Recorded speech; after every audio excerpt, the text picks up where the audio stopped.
大家好，好耐冇錄過 podcast 啦。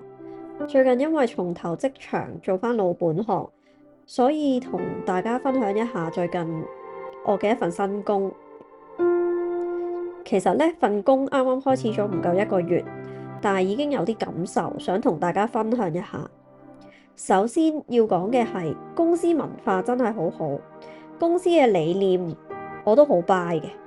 話晒做咗傳統公司10幾年，難得揾到一間咁 tech 嘅公司，而且同事之間都好 friendly，特別係我上司真係冇得彈，好肯教我嘢，又好體諒人，唔會雞蛋入邊挑骨頭，成日問我有冇嘢唔明，又會關心我適唔適應。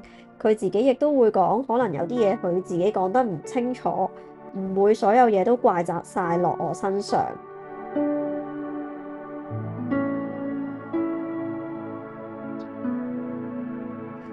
有街拉得嚟，亦有個 flexibility 喺度。其實咁樣嘅工作真係好難得。但係講真，返咗唔夠一個月，我都已經有啲覺得攰。唔係話工作內容好難，而係覺得有一啲涉及 AML legal compliance 嘅嘢，就好似好棘咁。除咗咁，好似所有 task 都唔係控制範圍入邊，要等其他部門俾嘢我哋先做到。可能因為我啱啱開始未上手，所以先會有個咁嘅感覺。但係每日返到屋企都會覺得好攰，乜嘢都唔想做咁啦。嗰日嘅精力已經用盡咁。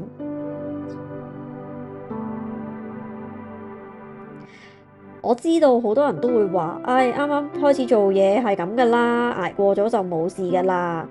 咁我當然都好希望係咁啦。但係有時我都會擔心，如果長期咁樣落去，會唔會頂唔順呢？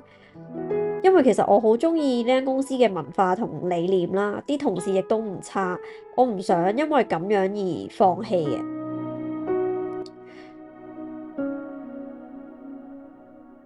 而且我上司都有同我分享一個法則，叫做30-60-90。佢話頭30日咧係了解緊公司，唔係好知道自己做緊乜。跟住嗰60日咧係開始接觸到啲 task，同過往嘅經驗咧有少少 synchronize。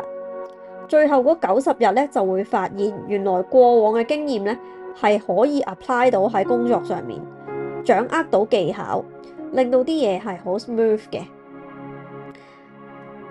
所以我諗需要揾啲方法去調整自己嘅狀態，要執好自己個 SOP 啦，或者係揾啲方法去放鬆。